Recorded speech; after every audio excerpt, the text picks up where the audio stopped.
Halo sahabat Liputan6.com, balik lagi di headline tanggal 14 Januari 2023 bersama saya Sheila Oktarina yang akan membahas tentang Jokowi akui 12 pelanggaran HAM berat masa lalu, langkah konkretnya. Berikut informasi selengkapnya. Presiden Joko Widodo mengakui telah terjadi pelanggaran HAM berat di Indonesia. Jokowi pun mengaku menyesal insiden pelanggaran HAM berat telah terjadi di tanah air. Sebagai langkah konkret dan tindak lanjut dari pengakuan dan penyesalannya, Jokowi meminta hak korban dan nama baik mereka bisa dipulihkan.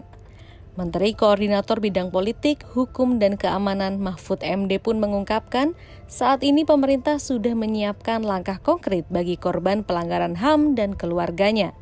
Misalnya peningkatan bantuan ekonomi, jaminan kesehatan, jaminan hari tua, pembangunan memorial, dan penerbitan dokumen kependudukan.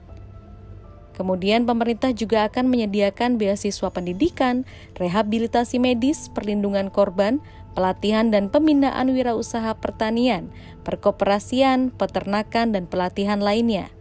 Lalu bantuan pertanian, ternak, renovasi rumah, perbaikan irigasi, pengadaan air bersih, dan bantuan sosial tunai. Serta pemerintah akan memberikan hak pensiun bagi korban yang merupakan ASN atau TNI Polri. Untuk memastikan pemulihan para korban pelanggaran HAM berat di masa lalu berjalan efektif, kata Mahfud, Presiden Jokowi akan menggelar rapat khusus. Dan dalam rapat itu, Presiden akan membagikan tugas kepada sejumlah menteri dan lembaga, serta memberikan target atau batas waktu bagi mereka untuk menyelesaikan masing-masing tugasnya. Menteri Koordinator Bidang Politik, Hukum, dan Keamanan Mahfud MD memastikan penyelesaian pelanggaran HAM masa lalu secara yudisial masih terus berjalan.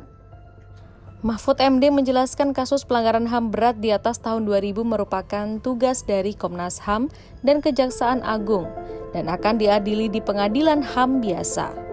Sementara menurut Undang-Undang Nomor 26 Tahun 2000 tentang Pengadilan HAM mengatur bahwa pelanggaran HAM berat yang terjadi sebelum tahun 2000 diselesaikan lewat Pengadilan HAM ad hoc atas persetujuan DPR.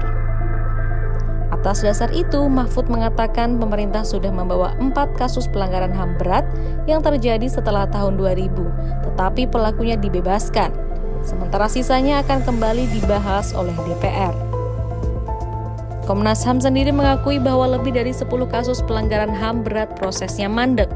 Kejagung kerap mengembalikan berkas dari Komnas HAM dengan alasan belum lengkap. Untuk itu, Ketua Komnas HAM Adnike Novasigiro meminta Menko Polhukam Mahfud MD memfasilitasi koordinasi antara Komnas HAM dengan Kejaksaan Agung terkait tugas dan kewenangan dalam menjalankan penyelidikan dan penyidikan. Untuk itu, pemerintah akan menyelesaikan kasus HAM berat secara non-yudisial terlebih dahulu, sembari melihat fakta dan bukti yang ada. Presiden Jokowi berharap pelanggaran HAM berat tidak lagi terulang di masa depan. Dia pun meminta Menteri Koordinator Politik, Hukum, dan Keamanan Mahfud MD untuk mengawal upaya-upaya konkret pemerintah agar terlaksana dengan baik.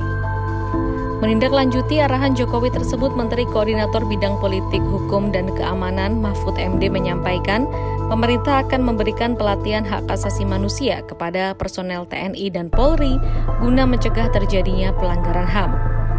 Mahfud juga menyampaikan bahwa Presiden Jokowi yang menyetujui rekomendasi tim penyelesaian non-yudisial pelanggaran HAM itu memerintahkan dia untuk memfollow up atau menindaklanjuti hal tersebut. Ia diminta pula untuk mengkoordinasikan hal itu dengan Panglima TNI Laksamana TNI Yudo Margono dan Kapolri Jenderal Pol Listio Sigit Prabowo mengenai kurikulum, bentuk pelatihan, bahkan jika diperlukan pelatihan itu menjadi syarat bagi personel untuk menduduki jabatan atau tugas tertentu. Meskipun begitu, Mahfud MD mengingatkan kepada seluruh masyarakat Indonesia bahwa pelanggaran HAM bukan hanya dilakukan oleh anggota TNI dan Polri. Di samping itu, pemerintah juga akan mencegah terjadinya pelanggaran HAM dengan membuat tata kelola pemerintahan yang baik. Sementara Media and Campaign Manager Amnesty International Indonesia, Nurina Safitri mengatakan, agar tak terulang lagi pelanggaran HAM, maka penyelesaian kasus yang berjalan dengan adil. Sekian headline Liputan6.com hari ini, saya Sheila undur diri, sampai jumpa.